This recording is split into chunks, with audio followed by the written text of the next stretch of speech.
Boa tarde, boa tarde, boa tarde. Quem aí tá no seu horáriozinho de almoço? Vamos aproveitar meia horinha só pra gente aqui discutir sobre dor crônica. Bora papear? Tudo bom, Mirelle? Deixa o pessoal entrar aí. Me digam aí de onde é que vocês estão falando. Vamos ver, foi uma live aí de supetão, live de última hora, porque tá corrido os dias aí, e aí quando tem um tempinho eu encaixo pra gente fazer e conversar sobre algum tema relacionado a dor, tratamento. Ontem a live foi bem legal, a gente falou sobre um exercício para mobilidade do quadril. Muita gente aí que não estava conseguindo fazer, mas a gente mostrou as regressõezinhas, né? E foi bem legal, o pessoal participou bastante. Eita, que hoje, Mirelle, eu acho que vai ser só eu e tu hoje, viu esse papo? Esperar o pessoal entrar aí. Eu vou falar bem geralzão aqui sobre dor, gente, sobre dor crônica, como tratar, né? Eu sei que tem muita gente aí que... Vou falar assim muita gente porque eu vou deixar essa live salva, tá? Que sofre desse problema, né? E eu conheço alguém que tá passando por um processo de dor, enfim, e não sabe como ajudar. Muito físio aí que trata também pacientes com esse problema, com essa questão, e a gente vai tentar trazer algumas dicas aqui, tá certo? Mirelle, me diz, tem alguma dor, mulher, no corpo? E há quanto tempo você sente essa dor aí? Se você tiver dor, né? Dor crônica. Oi, Rosa, tudo bom? O pessoal vai entrando, de pouquinho em pouquinho eles chegam, tá? Rosa é físio. Mas me conta, quem aí tem dor? Se tem dor, me diz aonde é que dói e há quanto tempo dói.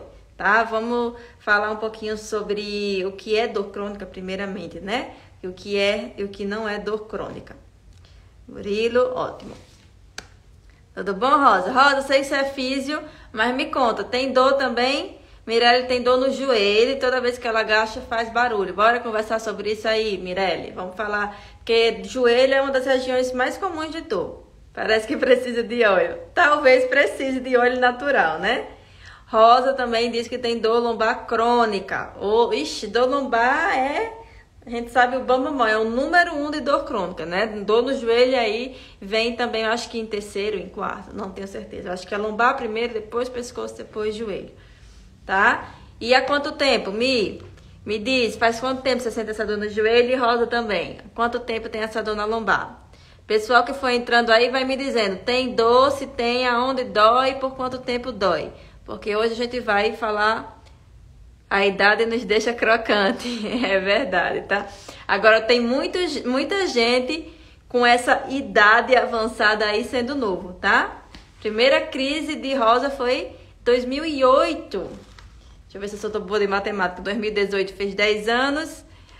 18, 19, 21 e 2. Há mais quase 15 anos com dor, com histórico, né? Pelo menos, de dor lombar. Né? Murilo, e você? Tem dor, Murilo? Se tem, diz aí. E cervical no meu caso. Penei para achar um travesseiro confortável. Eita, bora falar sobre isso aí. Quanto tempo essa dor, Murilo? Essa dor na cervical? Mirelle disse que muitos anos, uns 3 anos. Beleza. A gente já tem aqui um caso de dor no joelho, dor lombar e dor no pescoço, né? Gente, pega essa live e envia aí para os amigos virem escutar isso aqui, porque tem muita gente como vocês aí com dor, achando que é normal e não é, tá bom? Então, bora lá. Vê só. Primeiramente, como é que a gente classifica uma dor como sendo crônica ou não, tá? Joia, Murilo. Vai e volta por 2 anos. Olha só o que eu vou explicar agora.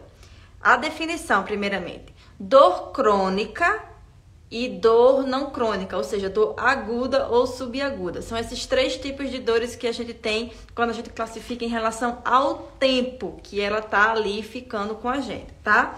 Então, dor crônica é aquela dor que tá com a gente por mais de 3 meses.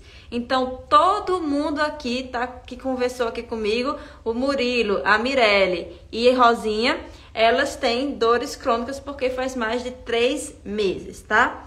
Mas também a gente pode ter, como no caso do Murilo, uma dor que fica com a gente, vamos supor que eu tenho uma crise e aí depois de umas 2 semanas essa crise melhora e eu passo um tempo sem dor, mas aí daqui a uns 5, 6 meses eu tenho uma outra crise.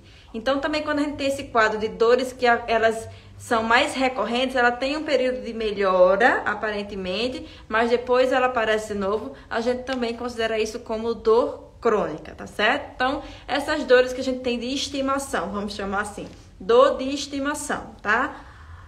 Olá, Ibrahimovic, não sei se ele é brasileiro, talvez não, né? E Juliano, tudo bom, Juliano? E aí, qual é a diferença em relação a uma dor aguda para uma dor crônica além do tempo, né? Ela vai impactar também no tratamento, ou como o corpo vai responder ao tratamento e também um pouco nas intervenções, no tipo de exercício, no tipo de tratamento que a gente vai escolher fazer, tá certo? Então, quando a dor ela tá aguda, ou seja, aquela dor que tá no seu início, nunca tive uma dor e agora essa dor começou, né? Por exemplo, hoje eu fiz um atendimento com uma pessoa com problema de dor no pescoço, na verdade estava com a dor no cotovelo, mas era um problema aqui envolvendo o pescoço, e começou há 10 dias, tá? Essa pessoa tem uma dor aguda, então ela está ainda num grau de irritação dos tecidos muito grande, então a gente começa com exercícios bem leves para dar aquela acalmada nas estruturas que estão meio estressadas, tá certo? Já quem tem dor crônica, normalmente ela não tem um nível de dor muito alto. É aquela dor tá ali, tá incomodando, mas não é aquela dor que chega a tirar a gente de paciência ou deixa a gente sem se movimentar. A não ser quando eu tenho uma dor crônica, que ela está em uma fase de agudização. Ela está naquele período que ela vem com toda a gota serena, então a gente tem... É comum isso, em dores crônicas a gente tem essa fase de agudização. E aí a gente trata como uma dor aguda, onde a gente vai fazer manobras e exercícios de mais leves, tá certo? Para que esse tecido que está muito irritado, ele se acalme primeiro. Quando a gente vai para a dor crônica, que está nesse seu período de intensidade da dor menor, mas que está ali constante, a gente vai ter 3 pilares, vamos dizer assim, para tratar essa dor. Tá bom? Que vai ser a educação em dor. A educação em dor é, por exemplo, o que eu tô fazendo aqui nessa live. Eu tô fazendo parte de um tratamento para dor crônica, que é falar sobre, ensinar, educar, dizer o que você precisa saber, tá? E o que você não precisa se preocupar, é quebrar mitos, é saber quais são os seus medos, tá certo? Em relação a isso, o que é que você acredita, de onde é que você acredita que essa dor venha. E eu vou dar um exemplo aqui no comentário que vocês fizeram. Murilo disse que está conseguindo controlar fazendo alongamento ao longo do dia. Certo, Murilo? Vamos falar sobre isso aí? Mas, a Mirelle disse... Não, foi Murilo que falou. Penei para achar um travesseiro confortável. Murilo disse que tem uma dor cervical e penou para achar um travesseiro confortável. Isso aí, por exemplo... Certo, Mirelle. Mirelle disse que tem medo de agachar e piorar. Tá, vamos conversar sobre isso, Aqui é parte do seu tratamento, tá? Tô dando parte do tratamento de graça aqui pra Mirelle e para o Murilo sobre a educação em dor. Muita gente associa dores no pescoço como o travesseiro errado, a posição de dormir errado, sobre a postura do trabalho, a postura no celular, porque passa muito tempo no celular e tudo mais. E hoje em dia a gente sabe que, na verdade, isso é mito, tá bom? Não é a posição, não é o travesseiro que vai causar um desconforto no pescoço. É algo que não está funcionando tão legal no seu corpo, que pode ser a nível físico, ou seja, pode ser algo realmente relacionado aos músculos do pescoço, às articulações, talvez os ossos muito durinhos, algo relacionado com locais mais distantes. Então, se eu tenho um problema aqui de barriga, eu posso ter uma dor cervical também, um problema no pescoço, enfim, tá?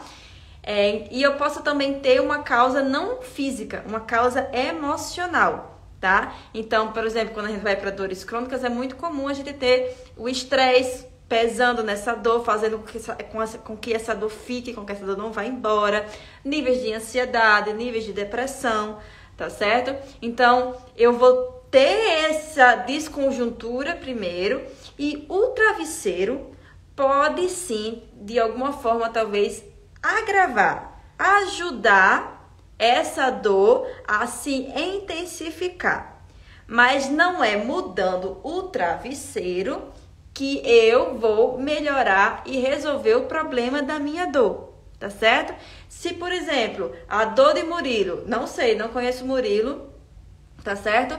Eu nunca avaliei Murilo, mas vamos supor que a dor no pescoço dele é causada porque ele tem essa região aqui superior, tanto do peito, torácica, como região aqui do pescoço e ombros mais rígidos, e isso está gatilhando a dor dele.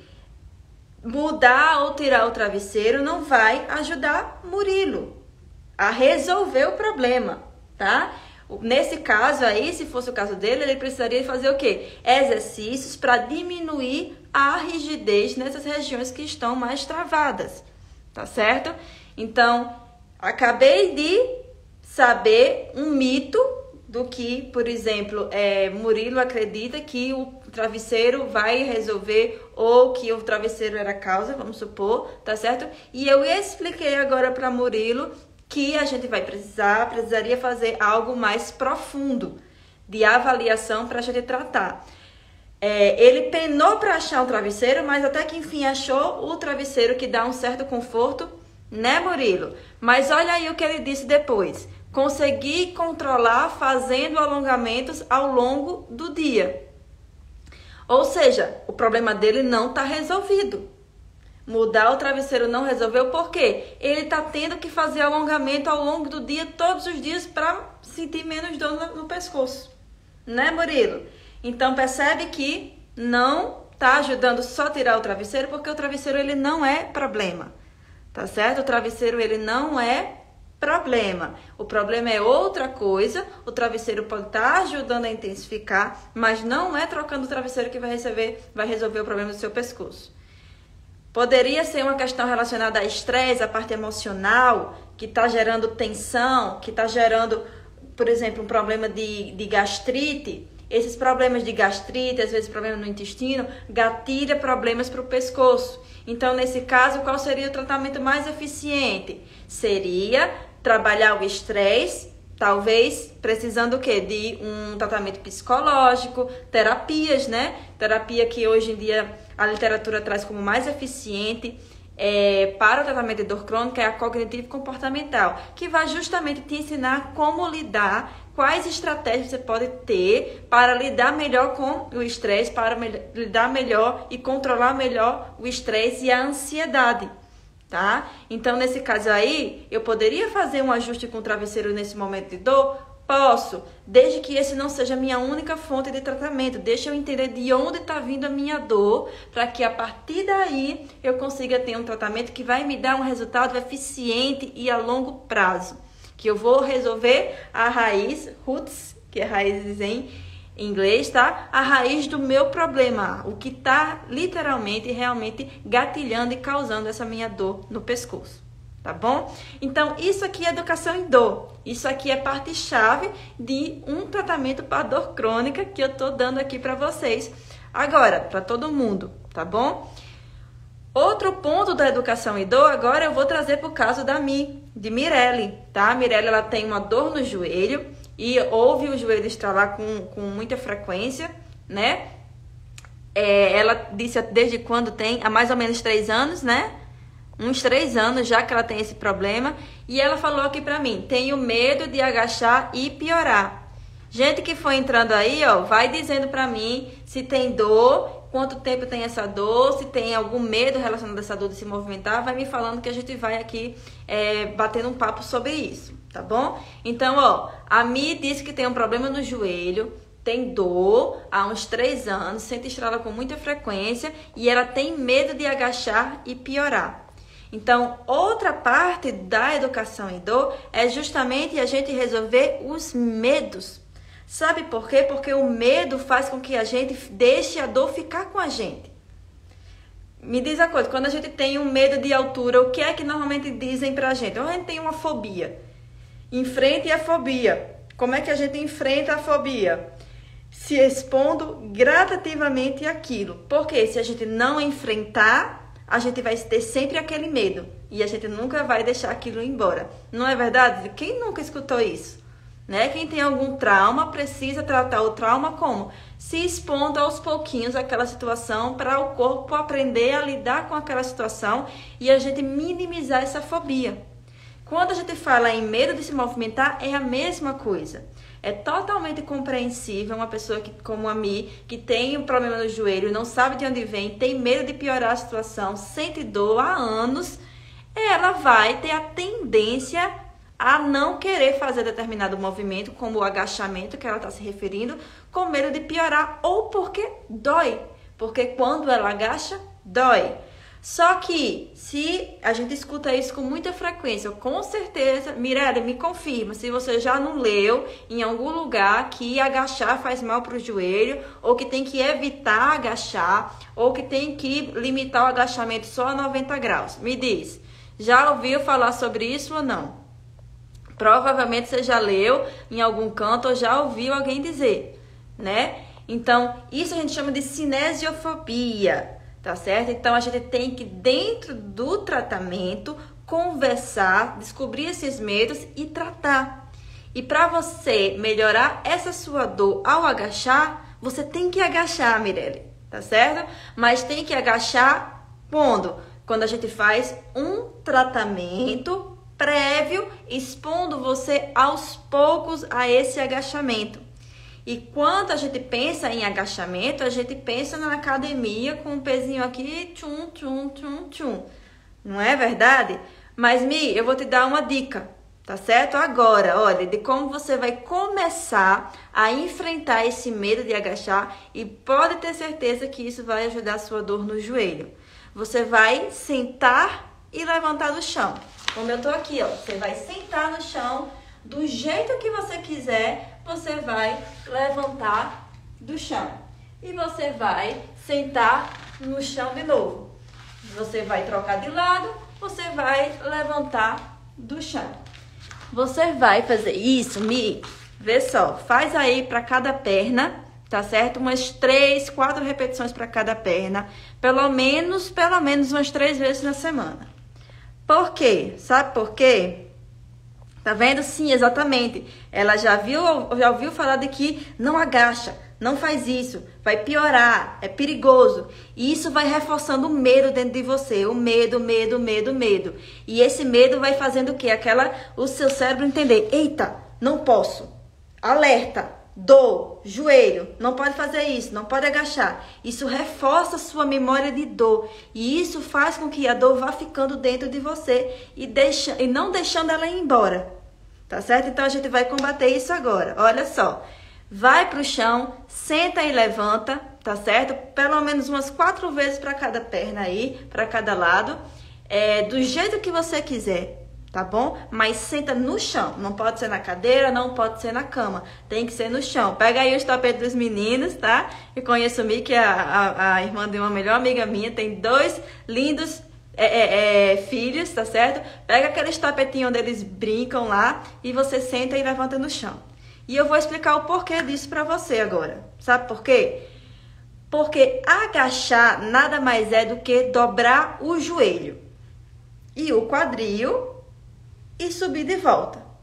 Agachamento é isso, né? Então, quando você está indo para o chão, sentando e levantando, que talvez você nem sinta dor quando você vai para o chão e levanta. Me fala aqui, quando você está brincando com os meninos, com Marina lá no chão, e aí naquele tapetinho dela e você vai se levantar. É bem provável que quando você senta e levanta do chão, você nem sente dor, né? Mas você está agachando aí. Porque você está dobrando o seu joelho e você está esticando o seu joelho. Você está indo para uma posição mais baixa e você está levantando dessa posição. Então, você está fazendo um agachamento, só que o seu corpo não sabe, não sinto dor. Olha aí. Então, seu corpo não vê aquilo como agachamento, porque você não faz esse link. Se o seu cérebro não faz esse link, você não sabe, não tem o medo e não dói. Agora, se você for para a academia fazer o movimento do agachamento, é provável que mesmo sem peso, sem nada, você sinta uma dor. Não é só por conta disso, mas boa parte disso é já pelo medo instalado. E porque provavelmente você começou a sentir dor no joelho, quando você estava agachando. Então, o seu cérebro ele faz essa ligação. Tenho dor no joelho quando agacho. Foi a primeira vez que eu senti, vamos supor. E aí seu cérebro fica fazendo esse link. Toda vez que ela agacha, para mim é um sinal de alerta, eu vou gerar dor. Não é porque tem nada machucado no joelho, é porque o seu cérebro, ele tende a fazer essa ligação. Então a gente vai enganar o seu cérebro. A gente vai começar a fazer movimentos diferentes do agachamento, mas que são agachamentos também, certo? E que você não sente dor, então seu cérebro não vai fazer essa ligação. Você vai ver, depois de um certo tempo aí, você praticando isso, uma semaninha, você vai ver que você vai começar a tolerar mais a dor ao agachar. Tá certo? Então faz esse teste e eu vou querer saber o resultado, tá? Depois disso, claro, Elizabeth, se eu agachar com 50 quilos, eu vou sentir dor. Provavelmente sim, porque você ainda não tem o seu corpo preparado para aquela carga. Então, aos poucos, a gente vai trabalhando cargas. Aí é uma outra questão, tá certo? Obviamente, a gente vai ter dores também sendo causadas quando a capacidade do meu corpo ela é menor do que a demanda. Ou seja, se o meu corpo, eu só sou capaz de suportar 20 quilos agachando e eu colocar 30 quilos, a minha demanda está maior do que a minha capacidade, tá? Então, você pode se sentir dor porque essa balança está desequilibrada. O ideal é sempre demanda ser igual à capacidade ou capacidade ser maior do que demanda, tá certo? Então, obviamente, eu não vou dizer aqui pra mim que tá aí com dor no joelho, né? Que tem esse medo de se agachar, não vou dizer pra ela pegar ali 30 quilos, 40 quilos e se agachar, porque provavelmente isso pode piorar o quadro dela. Não é que o movimento seja perigoso, mas é porque ela ainda não está preparada para aquele movimento com aquela carga. É diferente, tá certo? Então, faz esse teste aí, Mi, tá, gente? Ó, isso é educação em dor, isso é básico para ter um tratamento bom em pessoas que têm dor crônica, tá bom?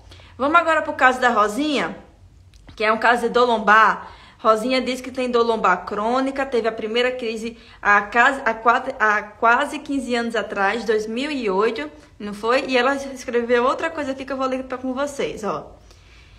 Tive algumas agudizações ao longo do período de 15 anos, desde o primeiro episódio de dor na lombar. Então, dor lombar, dor crônica é isso também. Eu tenho aquela dor que me acompanha há um certo tempo, tá certo? E eu posso ter um período que ela tá quase zero, ou até zero mesmo, mas eu posso ter períodos de agudização. E normalmente, quem tem dor lombar crônica e quem tem períodos de agudização, essas agudizações normalmente estão ligadas, aparecem quando a gente tem um estresse maior, quando a gente tem uma questão emocional associada. Sempre, Elizabeth, nem sempre, mas na maioria das vezes, as crises elas tendem a aparecer em períodos de estresse maior. Porque o estresse tem a capacidade de destruir o nosso corpo, literalmente, tá? O estresse tem a capacidade de fazer a gente desenvolver uma gastrite, por exemplo, né? Sentir aquela dor, aquela queimação no estômago, de piorar o nosso refluxo, de fazer o nosso intestino prender, né? Eu, quando estou no nível de estresse maior, de emocional mais abalado, de uma ansiedade maior, meu intestino trava, gente, para mesmo, e eu tenho dificuldade, tenho a famosa constipação, intestino preso, tá? Algumas pessoas têm a tendência a ter um intestino solto quando estão com um estresse maior. Então, é bem característico de dor lombar crônica ter períodos de agudização, e nesses períodos de agudização, o nosso tratamento ele é um pouco diferente na fase onde eu não estou com essa fase tão aguda, com essa dor tão intensa. A gente tem que realmente, nessas fases de agudização, trabalhar o quê? Movimentos mais suaves, para que o meu corpo ele não fique ainda mais irritado. Dor nada mais é do que o nosso sistema de alerta em alerta, ativo.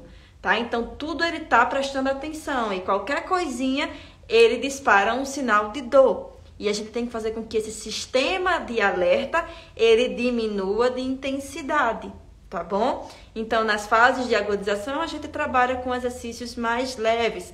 Meus pacientes, tudinho aqui vem pro chão, a gente faz coisas bem básicas que parecem besteiras, né? Mas eles trabalham, sim, esse sistema de alerta para se acalmar, tá bom? Quando a gente está na fase mais crônica, não, a gente vai aí começar a colocar o corpo para se movimentar com exercícios não tão leves. Quer dizer que são exercícios pesados? Não, mas não são exercícios tão básicos assim. A gente consegue estimular e aumentar a atividade desses músculos aí. Porque em pessoas que têm dor lombar já crônica, aí, como Rosinha, 15 anos, né, com certeza a gente tem uma bagunça muscular, com certeza tem músculos que estão trabalhando pouco e outros trabalhando demais. E a única forma da gente organizar esses músculos é através do exercício. Então, outra coisa aqui, gente, quem tem dor crônica tem que se movimentar. Quanto mais parado, pior fica o cenário, tá? A dor tende a se instalar ainda mais quando a gente não se movimenta. Então, se tem dor crônica, tem que se exercitar dentro do seu limite, tá bom? Ah, Elizabeth, eu tenho que entrar numa academia? Eu tenho que começar um esporte? Não, gente, a gente está falando de colocar o corpo para se movimentar. Quando a gente fala de dor crônica, não precisa entrar numa academia necessariamente. Não precisa fortalecer. Muitas vezes eu tenho músculos fortes, só que o meu corpo não está utilizando esses músculos. O corpo não está utilizando o potencial que ele tem. E através dos movimentos, tá? Não necessariamente de ir na academia e pegar peso, através de colocar o nosso corpo para, por exemplo, sentar e levantar do chão, como eu disse para a Mirelle fazer, a gente vai estar, sim, fazendo com que esses músculos que não estavam trabalhando tão bem voltem a trabalhar, tá bom? Qual exercício é bom? Vai depender de cada um, da tolerância de cada um, do que cada um consegue fazer, da mobilidade, enfim, vai depender de cada pessoa. Mas a gente não necessariamente precise entrar numa academia ou fazer fortalecimento. A não ser que isso seja a atividade que você tenha como mais facilidade. Ah, eu quero ir para academia, eu gosto da academia. Então você vai, é uma atividade, você vai colocar seu corpo para se movimentar. Mas se você não gosta de academia, eu não gosto de academia, já tentei, não consigo, já dormi em máquina, gente, porque eu acho super chato, tá? Então, para mim, não é uma solução boa para eu me movimentar. Por quê? Eu não vou ficar naquela atividade. Eu posso tentar ser disciplinada, aguentar aí uma semana, um mês, mas eu não vou conseguir manter isso como rotina, porque não é prazeroso. E quando a gente fala em dor crônica e a gente fala em ter que se movimentar, a gente tem que achar uma atividade prazerosa, porque é algo que você vai ter que manter para o resto da sua vida. Todos nós temos que manter algum nível de movimento do nosso corpo para o resto da nossa vida, tá certo? Então, você tem que achar uma atividade que seja prazerosa para você. Não importa qual seja, só não pode ser só levantamento de garfo, tá? Aí não rola, tá certo? Mas caminhada, se você gosta, vai caminhar. Ah, Elizabeth, sinto dor para caminhar. Então, caminha um pouco menos, mas não deixa de fazer, tá? Não precisa caminhar 2, 3 horas, 1 hora, 30 minutos. Talvez você tenha que começar com 5 minutos. Talvez você tenha que começar com 2 minutos, tá? O objetivo é dar o início e manter e progredir isso aos poucos e procurar ajuda, tá? Fala aqui comigo para receber mais orientações do que pode fazer, ou então marca a consulta mesmo comigo, com um físio que você confie, daí da sua cidade, enfim, mas não fica parado com essa dor, porque ela não vai embora sozinha. Você tem que expulsar, você tem que dar um chute na bunda dessa dor aí para ela ir embora, e você só faz isso através dessas mudanças, tá certo? Através de educação em dor. Então, tudo que eu falei aqui, gente, escuta, abre os ouvidos, que isso é parte de tratamento, tá certo? Entender que tratar dor, ela é mais complexa, um pouco mais fundo, do que só tomar medicação, do que só trocar travesseiro, como o caso do Murilo, do que evitar movimentos. Evitar não é tratar.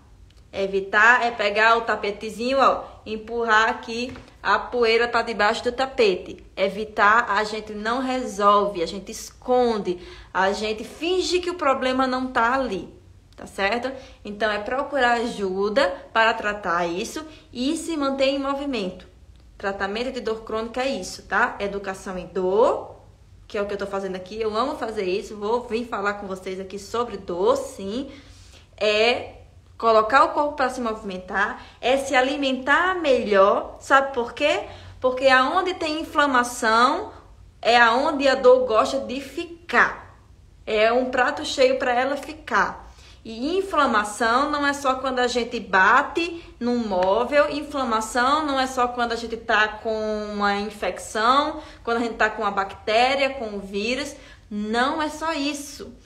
A inflamação, ela vem com o estresse, por exemplo. Altos níveis de cortisol faz com que a gente produza substâncias inflamatórias. Então, se você acha que não tem inflamação, não bateu em nada, não fez nenhum esforço maior e tá aí com a dor, você provavelmente pode ter um índice de inflamação no seu corpo, sim, tá certo? Pelo seu estresse, pela sua ansiedade, pela depressão, pela alimentação, tá certo? A gente ingere hoje muita comida, muita coisa aí que é inflamatória. Quem aí come fast food pelo menos uma vez na semana? Levanta a mão quem vai e come fast food pelo menos uma vez na semana, McDonald's, Bob's, seja lá qual for a sua preferência, tá? Hambúrguer, mesmo aqueles hambúrgueres gourmet, enfim, mas principalmente esses industrializados, esses fast foods essas grandes marcas. Diz pra mim, quem come aí fast food pelo menos uma vez na semana? Quem toma refrigerante pelo menos uma vez na semana? Quem come pizza, pelo menos aí umas 3 vezes no mês? Me diz, acredito que é a maioria, né? Levanta a mão, gente. Levanta assim a mãozinha, bota assim eu. Porque esses alimentos podem estar, sim, apenas uma vez por semana. Adorei-me. Vamos minimizar o problema, né? Apenas uma vez na semana. Mas uma vez na semana, toda semana, por anos, é muita coisa, tá certo? E a carga de substâncias inflamatórias nesses tipos de alimentos é muito alto. E essas substâncias, elas aumentam a permeabilidade intestinal. O que é isso? Faz com que o seu intestino deixe passar tudo sem seleção. Aumento da permeabilidade intestinal é uma das principais fontes de inflamação do nosso corpo. O nosso intestino, o intestino delgado, ele deve ser uma fortaleza. Só passa o que é bem selecionado. Deveria ser assim. Quando a gente se alimenta bem, quando a gente come mais verdura, mais legumes, evita industrializados, evita corantes, evita aromatizantes, evita esses processados, as farinhas que hoje são ultraprocessadas também. A gente tem esse intestino fortaleza, só passa o que é bom. Mas quando a gente começa a comer essas coisas associadas ao estresse, associadas a medicamentos que a gente toma também, isso faz com que essa permeabilidade intestinal ela aumente. Então fica passando tudo, coisa boa e coisa ruim. Tá? E as coisas ruins são justamente esses produtos inflamatórios que vêm nesses alimentos. E isso faz com que no nosso corpo ele fique inflamado. E aí a gente pode sim começar a ter dores crônicas, porque isso ajuda a manter a dor, ajuda a bagunçar o nosso funcionamento toda essa parte gastrointestinal, passa porcarias para o nosso sangue, tá? E isso deixa nossos sensores de dor mais sensíveis. Então, se você também tem uma dor crônica e quer ajudar o seu corpo a se livrar dessa dor, você precisa para o seu tratamento regular a sua alimentação, tá certo? Porque senão você vai ajudar a sua dor a ficar. Então, a parte alimentar, ela tem um papel enorme também em a gente melhorar essa dor, principalmente quando a gente percebe que tem uma influência aí da má alimentação e do estresse. A gente precisa fechar esse intestino, deixar essa fortaleza mais forte, tá certo? Senão a gente fica mais susceptível, aumenta o risco. tá? Então, hoje em dia é muito comum. Pessoas têm aqui alterações nessa parte da barriga e eu normalmente tenho que fazer manobras de manipulação visceral para estimular essa região aqui a diminuir essa tensão que cria com essas inflamações, tá certo? E passo exercícios também para casa que ajudam a mexer nessa região aqui, fazer estímulos para que esse meu intestino ele comece a funcionar um pouco melhor. Meu estômago diminua essa sua tensão que tem nele devido ao estresse, por exemplo, tá certo? Eu tive um caso aqui muito interessante de uma paciente grávida que nunca vi uma pessoa com tanta tensão na barriga. Minha gente, muita tensão a nível aqui de estômago, essa região mais superior. E ela disse, ela tinha uma característica assim, Elizabeth, toda vez que eu faço isso aqui, eu sinto tudo puxar. De tão tenso que era essa parte da barriga dela. E ela disse, isso aí eu já sabia, já faz anos que eu sou assim. Meu pai é assim, tem essa rigidez aqui também. Meu irmão, parece que era de família, enfim. Só que ela ficou grávida. E aí a barriga começou a crescer. E a barriga, quando cresce, ela quer espaço, né? Então, tudo que tinha de rígido aqui, a barriga começou a... E aí veio o quê? Dores fortes na lombar durante a gravidez. Ela estava no 4º mês de gestação. E aí o tratamento dela basicamente foi, quando ela vinha para cá, com a parte manual, eu diminuía, tirava essa tensão a nível ali de estômago dessa área superior. E passei para ela fazer exercícios em casa, onde iria estimular essas tensões aqui dentro, diminuírem. E aí foi na 3ª sessão ela estava praticamente sem dor, já com a dor nas costas, e com certeza a barriga agora ia ter espaço para crescer sem precisar estar ali puxando e alongando regiões tensas que não queriam ser alongadas, tá certo? E a repercussão disso foi o quê? Dor nas costas. No caso dela, essa tensão vem de quê? Pode ser uma questão genética que predispõe? Pode. Pode ser uma questão alimentar dela de muitos anos? Pode ser também. Pode ser uma questão de estresse que acumulou isso nela? Pode ser também. E nunca foi tratado. Sempre foi visto como, eu tenho isso faz muito tempo, já considero normal. E agora que a barriga dela começou a crescer, foram que as dores se intensificaram e aí ela veio se tratar. Tá certo? Então, toda vez que a gente tem esses fatores, a gente tem que abordar, senão a dor fica. Ou a gente ajuda essa dor a ir embora, a gente faz essas mudanças de hábitos, ou então a gente não deixa essa dor ir embora, ela vai ficar, tá certo? Oi, Marcos, tudo bom? O pessoal do Entendendo a Dor Crônica é um programa de educação em dor, que inclusive eu faço parte, né, como cliente, né, onde a gente tem uma seleção de vídeos aí que a gente consegue passar para os pacientes para trabalhar a educação em dor, para vocês verem o tamanho da importância disso aí para o tratamento dessas pessoas com dor crônica, tá bom? Então, gente, tratamento de dor crônica depende de mudanças de hábitos e a responsabilidade muitas vezes é do profissional de orientar direito, sim, é minha responsabilidade dar as orientações de evitar essas informações de nocebos, que a gente chama, como não faz isso, é perigoso, vai piorar seu joelho, faz mal para o seu joelho, faz mal para sua coluna. Quebrar, não falar essas questões nocebos, né? Quebrar esses mitos, quebrar esses medos, tá certo? Então, é minha responsabilidade essa parte, sim, guiar o paciente com os exercícios que podem ajudar eles, mas quem faz a maior parte do tratamento é o próprio paciente, tá? Eu não posso mudar a alimentação do paciente. Só ele mesmo decide o que ele vai botar dentro da boca ou não. Só o paciente que faz o exercício. Se eu pegar a perna, a coluna do paciente e mexer, não vai adiantar. O corpo, o cérebro só entende quando nós mesmos fazemos isso de forma ativa. Eu mesmo aciono os meus músculos, aí grava no cérebro. Mas o passivo, que é eu fazendo pelo paciente, não resolve. Então, ou o paciente faz os exercícios, ou faz os exercícios. Então, boa parte do tratamento vem, sim, do próprio paciente em se engajar com o tratamento e procurar a ajuda certa. Tá certo?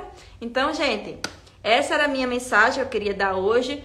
Agradeço demais a participação de vocês. Vou trazer mais papos como esse pra gente falar sobre dor crônica, vocês trazerem aí as dores de vocês, as questões de vocês, pra gente discutir aqui com todo mundo, tá bom? Então, até o próximo papo sobre dor crônica e bom final de semana a todos.